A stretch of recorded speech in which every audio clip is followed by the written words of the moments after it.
Hi, church. Pastor Mike here, and I want to welcome you to today's good news.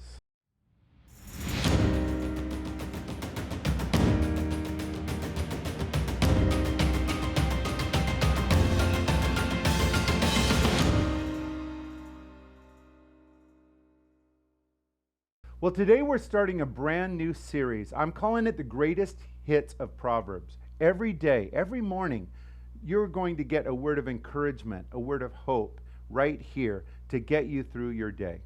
As we start here in chapter 2, Solomon is going to remind us that God is our protector. You know, over the years, there's been a lot of controversy in the church over guardian angels. Do you believe in guardian angels? Well, there's actually some verses that imply that guardian angels may be true. I'm personally not sure. I saw a recent comic and it was really funny. It had this man in a hospital in a full body cast wearing a t-shirt. You know what the t-shirt said?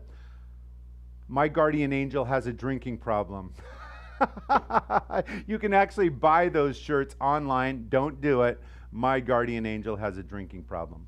Well, today in our verses, Proverbs chapter 2, we're going to see that God is our protector. If you have a Bible handy, would you open it with me to Proverbs chapter 2?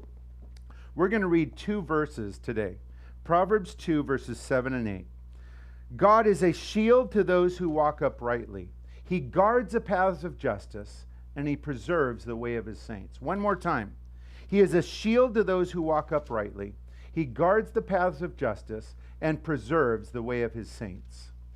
God is your protector. I know all of you have many stories where God has supernaturally protected you in your life. I know I have so many. One time, I was about 10 years old visiting a cousin's farm, and we got on their ATC, the three-wheeler, little brother Mitch on the back, and I didn't know how to ride. So I was going through the almond groves as fast as I could, but I forgot to ask him what the brake pedal was. All of a sudden, we go into the highway, and there is a 16-wheeler truck coming at us. We start skidding. I don't know how to brake this thing. The back of that 18-wheeler came within an inch of the front of my ATV. God preserved my life. God saved my life because he has a plan for me, and God's going to do the same for you. So we see three things that God does for his kids here. First of all, he is a shield. Secondly, God guards our paths. And third, he preserves the way. You know what that means for you? I like to think that, in a way, I'm a spiritual superhero, that nothing can harm me, nothing can come against me until God tells me my time's up. When God says my time's up, guess what? I get ushered into heaven. But until then, God is going to protect me. He is going to guard me. He is going to preserve me. Friend, you don't have to walk in fear today. God is your protector. God is going to guard you. He is going to preserve your life.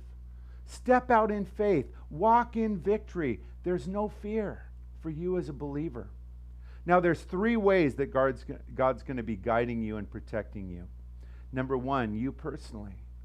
God has promised to guard your paths and preserve your way today. Know that you're not walking alone. God is with you. Secondly, your family. God gave you your family because he loves your family. And God is going to guard and God is going to protect your family. Third and finally, those you pray for. Are you worried about a family member? Are you worried about a friend? Pray for them. As you pray for them, God will answer and God will protect them. Christian, Jesus Christ loves you so much. And he is going to guard you and protect you and guide your ways today. So live today without fear. And that's today's good news.